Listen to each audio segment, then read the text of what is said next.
වතුර මේ ගත්ත ඒ වතුර වලට මම වැටුණා. වැටලා මේ ඔක්කොම තෙමුණා. කියන්න වචන නැති වෙලා යන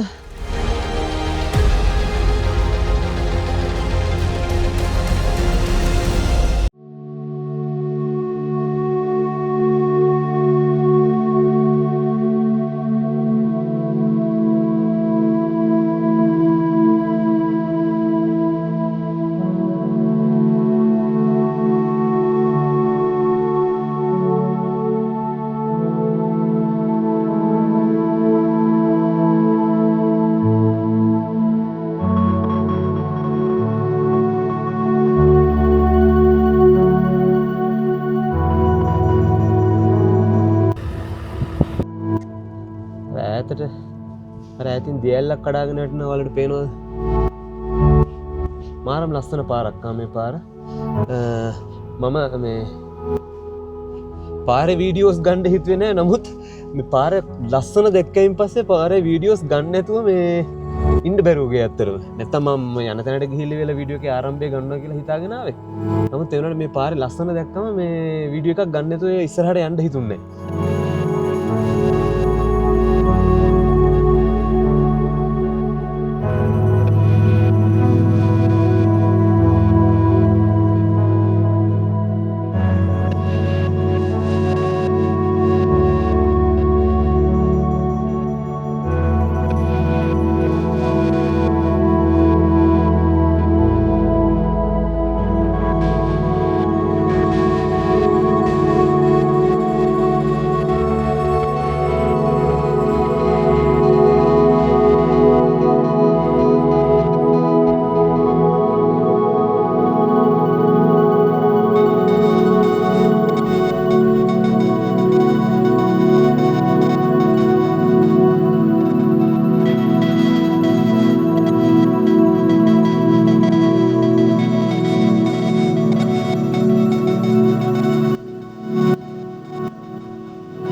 වාව් පට්ට ලස්සනයි පට්ටම ලස්සනයි කියන්න වචන නැති තරම් ලස්සනයි මාර ලස්සනක් තියෙනවා.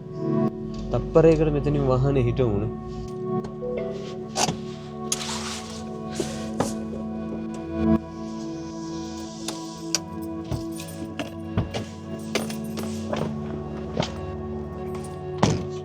සමහරක් වෙලාවට තමුන්ගේ ගමනාන්තයට වඩා ගමන බලන්න යන අතරමඟ දකින දේවල් ගොඩාක් ලස්සනයි.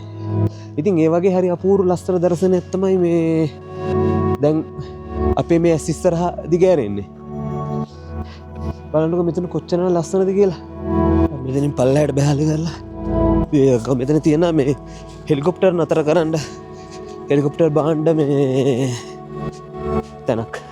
එහා පැත්තෙන් අර කන්දට එහා පැත්තෙන් එන ඉරය ඊට ඈතිනුත් කඳු.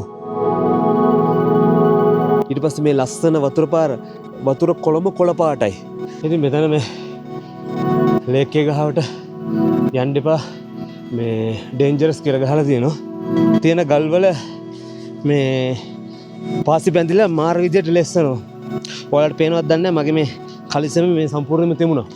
සෝබාදහම නරමණ්ඩ එනකොට කොච්චර ලස්සන දෙයක් දැක්කත් අපි අපේ ආරක්ෂාව ගැන එකටම හිතන්න ඕන. කොහොමරි මම එක ගලකින් මැදට වගේ ගියා. ඉතින් මම මැදට ගියායින් පස්සේ මට ආපහු එන්න විදිහක් නැහැ. එන්න විදිහක් නැහැ මොකද මට ඒ පැත්තට ගලට පැන්නට මෙහා පැත්තට පනින්න බෑ. ඒ ගල උසයි. ඒකෙන් මෙහාට එන්න ගිහලා කොහොමරි මේ පොඩි වතුර මේ ගත්තා. ඒ වතුර වලට මම වැටුණා. වැටලා මේ ඔක්කොම තෙමුණා. ඉතින් මේ විදිහට මේ තෙත ඇඳුම් පිටින් අපේ ඉතිරි ගමන පටන් ගමු. එන යමු.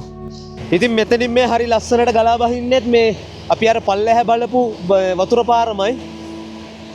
ඉතින් මෙතනින් හරිම ලස්සන කුඩා දියැලක් නිර්මාණය කරනවා මේ රිවර් එක.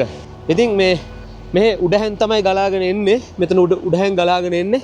ඉතින් අපි යන්නේ මේ උඩහට තමයි දැන්. සුබ උදෑසනක් වේවා. ඉතින් තවත් එක ලස්සන වීඩියෝ එකකට හැමෝම ආදරෙන් පිළිගන්නවා. ඉතින් අද වීඩියෝ එකක් හදන්න ආපු ගමනක් නෙමෙයි. මොකද ගිය සතියේ හිටියේ මම ලංකාවේ. ඉතින් ලංකාවෙන් ආවට පස්සේ මේ මාරම ෂොක් එකක් හිතට දැනෙන්නේ. ඒක ඇත්තටම වචන වලින් කියන්න අමාරුයි. පිටරටවල ජීවත් වෙන අය මාත් එක්ක එකඟ වෙයි මේ දෙයට. ඉතින් ඒ හින්දා පොඩ්ඩක් හිත නිදහස් කරගන්න සැහැල්ලුවක් ලබා ගන්න අවශ්‍යතාවයක් තිබුණා. ඒ හින්දා පොඩි හයික් එකකට ආවේ. ඉතින් මම දැන් ඔයාලට පෙන්නන්නම් කොච්චරනම් ලස්සන තැනකටද මම ඇවිල්ලා තියෙන්නේ කියලා. ඉතින් මේ වගේ තැන්වලට ආවයින් පස්සේ හිත මනස මාර විදිහට නිදහස් වෙනවා. ඉතින් මටත් අවශ්‍ය වුණා ඒ නිදහස ගන්න. ඒ නිදහස ගන්න අවශ්‍ය වෙච්ච හින්දා තමයි මම අද මේ වගේ පොඩි ටුවර් එකක් ආවේ. ඉතින් එහෙමනම් අපි ගිහිල්ලා බලමු අපිට බලන්න තියෙන දේවල් වල කොච්චර ලස්සන දේවල් අපිට බලන්න පුළුවන් වේද කියලා ගිහිල්ලා බලමු එහෙමනම්. ඉතින් මෙතනින් එක ලෙවල් වල හයිකින් ට්‍රේල්ස් තියෙනවා. මම යන්නේ මේ රිෆූජෝ වල්දිපූමෝ මලග වල්දිපූමෝ කියන්නේ රිෆූජෝ වල්දිපූමෝ එකට වෙනකන් තමයි මම හයික් කරන්න යන්නේ. ඉතින් මේ පැත්තට තියෙන ලාගෝ ඩි කාම්පෝ, පාසෝ කාම්පෝ මේ ඉතින් මේ හයිකින් ට්‍රේල් එක ගොඩක් ෆැමිලි ෆ්‍රෙන්ඩ්ලි හයිකින් ට්‍රේල් එකක්. ඉතින් ඔයාලට පේනවා ඇති කොච්චරනම් ලස්සන තැනකටද අද මම ඇවිල්ලා තියෙන්නේ කියලා. අර එහා පැත්තේ මාරම ලස්සන කඳු පන්තියක් පේනවා. ඉතින් මේ ස්ථානය හඳුන්වන්නේ ඉතාලියේ පුංචි කැනඩාව කියලා. ඉතින් මම Google එකේ සර්ච් කරලා බැලුවා ඇයි මේකට මේ ඉතාලියේ පුංචි කැනඩාව කියන්නේ කියලා. ඉතින් කියනවා මේ ප්‍රදේශයේ මේ හරිය ඉතාලියේ රොකි මවුන්ටන්ස් වලට තරමක සමානකමක් තියෙනවා කියලා. ඉතින් ඒ හින්දා තමයි මේ ඉතාලි ජාතිකයන් අතර මේ ස්ථානය ඉතාලියේ කුඩා කැනඩාව ලෙස ප්‍රසිද්ධ වෙලා තියෙන්නේ. ඉතින් මගේ මේ සම්පූර්ණ ඇඳුම වගේ තෙමිලා තියෙන්නේ. කලිසම නම් සම්පූර්ණයෙන්ම තෙමිලා තියෙන්නේ. දැන් ටිකක් දුර යනකොට ඇවිදලා යනකොට අවුවට මම හිතනවා මේක වේලයි කියලා. දැන් වෙලාව වෙනවා දවල් 12ට විතර කිට්ටු කරලා තියෙන වෙලාව. මම උදේ 8:00 විතර වගේ තමයි වෙරෝන වලින් ආවේ. මට මෙතෙන්ට එන්න අවශ්‍ය වෙන්නේ පැය 2:00 විතර කාලයක්. නමුත් මම අතරමඟ නතර කරලා වීඩියෝ නම් කර එනකොට මේ පොඩක් කාලය ගත වුණා.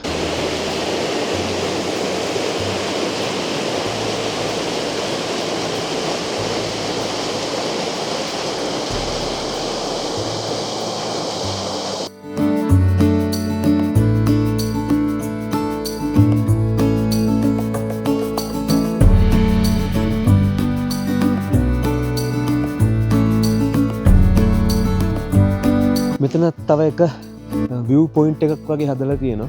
මේ ලාගෝ එකේ නම මම තාම බැලුවේ නැහැ. මම ලාගෝ එකේ නම දැන් චෙක් කරලා බලද්දී ඔයාලට කියන්න ලාගෝ එකේ නම මොකක්ද කියලා.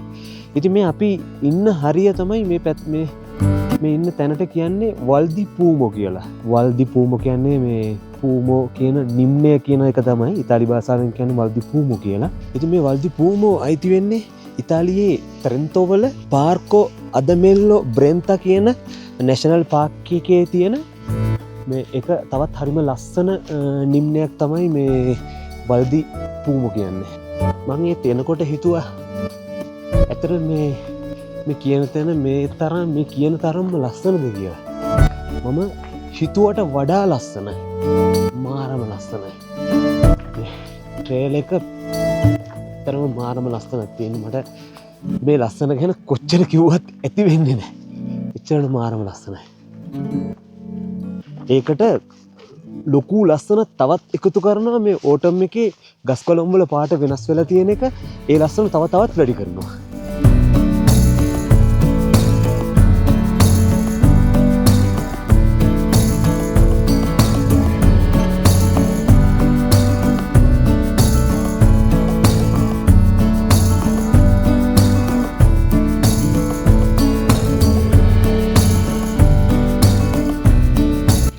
ඉතින් හරිම ලස්සන view එකක් මැදින් තමයි මේ ට්‍රේල් එක වැටලා තියෙන්නේ. හැම අඩියක්ම හරිම ලස්සනයි. මාරම ලස්සනක් තියෙන්නේ. ඉතින් බලන්න මේ පැත්තේ මේ පේන view එක මේ පේන දර්ශනේ කොච්චරනම් ලස්සනද කියලා. මෙතන තියෙන මේ පැත්තෙන් තියෙන සුපිරිම view එකක්.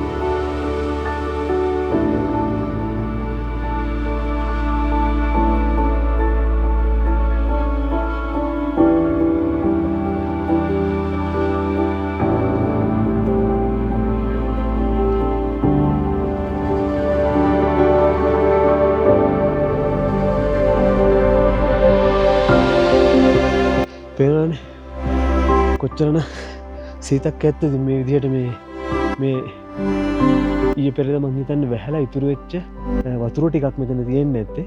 ඉතින් මේ තියෙන වතුර ටික සම්පූර්ණයෙන්ම අයිස් බවට පත් වෙලා. ඒක හිතාගත්ත හැකිනේ ඔයාලට මොන වගේ සීතක්ද මේ වෙනකොට මේ හරිය තියෙන්නේ කියලා. ඉතින් එහෙමනම් අපි යමු ඉස්සරහට.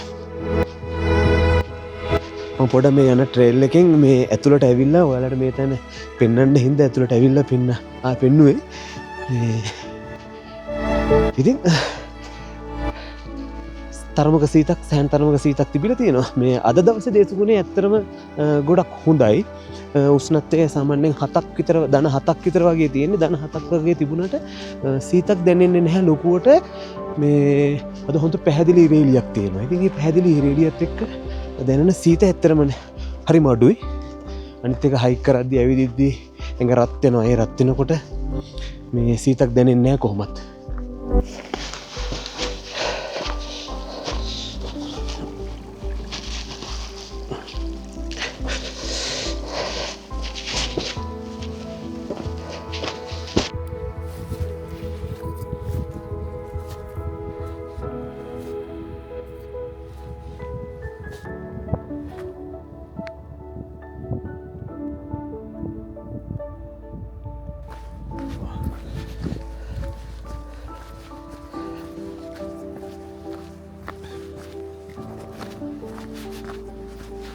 Ciao, buongiorno. Rifugio ancora? $4. Chiuso però, Sì, ho sentito che è chiuso. adesso è bello, Sì? perché qua è bellissimo. Ma sì, anche Anche qua. da tutta la strada. No, non c'è parole. No, è bello. Mamma mia, che Ma veramente bellissimo. Qua dentro dopo 2 volte più bello. Buon proseguimento. Grazie anche voi, buona giornata, grazie. Buongiorno.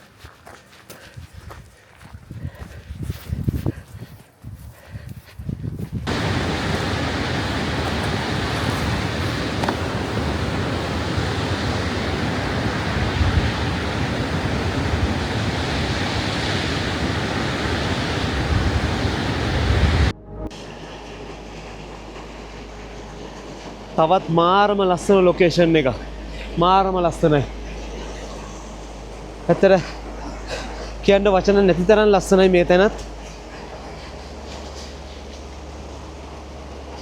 ඉතින් මට සින්යෝර කෙනෙක් හම්බුණා ඉස්සෙල්ලා මම දැන් කතා කරුවේ සින්යෝරේ. එයා කියනවා මම පහු කරන් ආපු පාරට වඩා දෙගුණයක් ලස්සනලු තව ඉස්සරහට මට හම්බෙන දර්ශන දකින්න දේවල්. ඉතින් ඒ දර්ශනේ පළවෙනිම දැක්කද මාරම ලස්සනයි මෙතන.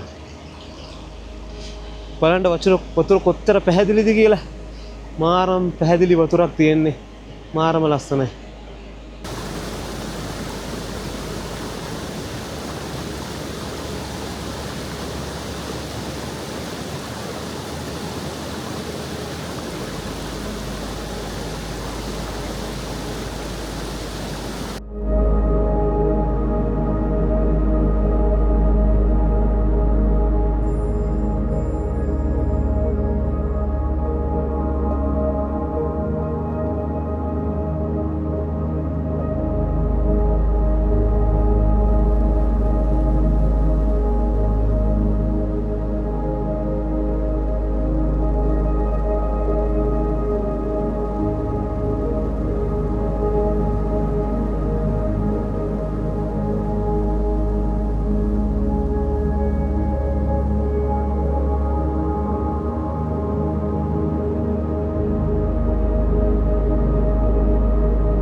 ඉතින් මේ හරිය ගමන ටිකක් මේ කැලෑව පොඩි මැදින් වගේ වැටලා තියෙන්නේ. ගල් එහෙම තියෙනවා බිම. පොඩි නැග්මකුත් තිබුණා. පොඩි හැතියක් ආවා ඉතින් ඒක නැග්මට. මම හිතන්නේ දැන් නම් අපි රිපූජ් එක කිට්ටුවටම ඇවිල්ලා ඇති කියලා. ඉතින් මෙන්න මේ දවස්වල මෙන්න මේ වගේ වලදී ගොඩාක් පරිස්සම් වෙන්න ඕන. සම්පූර්ණයෙන්ම මිදිලා තියෙන්නේ මේ වලට අඩිය දීපු ගමන් කෙලින්ම ලෙස්සලා යනවා. ආයේ කට උත්තර නැහැ. මම සාමාන්‍යයෙන් හොඳ හයිකින් ෂූස් දෙකක් දාලා තියෙන්නේ. ඒ දැම්ම වුණත් ඔය අයිස් එකේ කකුල තිබ්බම ලෙස්සලා යනවා.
ඉතින් මගේ ගමනාන්තය ඉස්සරහා අතන පේනවා.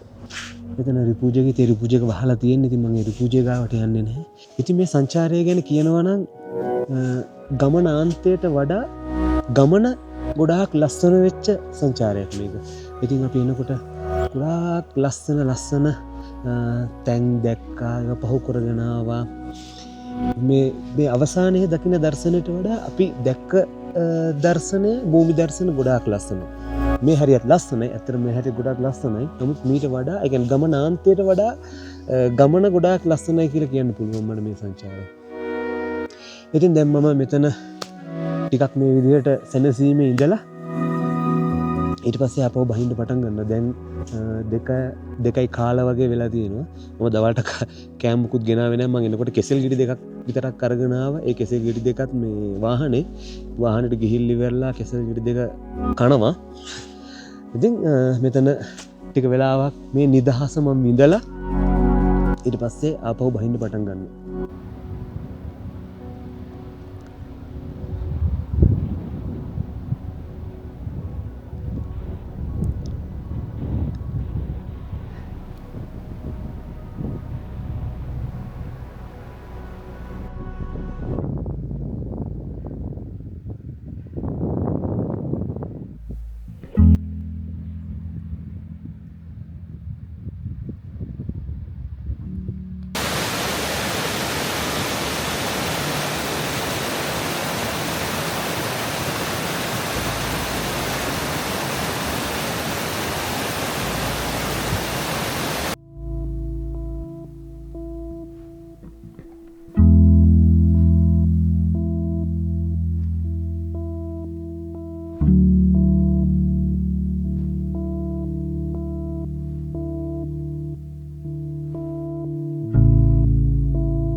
ඉතින් යාළුවනේ දැන් වෙලාව හැන්දෑවේ 4:00 විතර වගේ. මම දැන් මගේ හයික් එක ගිහිල්ලා දැන් මේ වාහනේ තියෙන තැනට ඇවිල්ලා තියෙන්නේ. ඉතින් හරිම ලස්සන සංචාරයක් වුණා. ඉතින් මම දැන් තමයි දවල්ට කණ්ඩ යන්නේ. ලංකාවෙන් ගෙන ආපු රත් කෙහෙල් ගෙඩි දෙකක් තියෙනවා. මම එනකොට අරගෙන ආවා. ඒක මෙතන ඉඳන් කාලා මම ඊට පස්සේ ගෙදර යන්න පටන් ගන්නවා. ඉතින් හරිම ලස්සන සංචාරයක අවසානය කියන්නේ අලුත් සංචාරයක ආරම්භය. ඉතින් channel එකත් එක්ක රැඳිලා ඉන්න කියලා ආදරෙන් ආරාධනා කරනවා. ඔයාලගේ සහයෝගය channel එකට දෙන්න කියලා ආදරෙන් ඉල්ලනවා. ඉතින් එහෙමනම් මේ වගේම හරිම ලස්සන සංචාරයකින් අපි ලැබෙන සතියත් හම්බෙමු. ගිහින් එන්න. හැමෝටම සුබ සතියක් වේවා.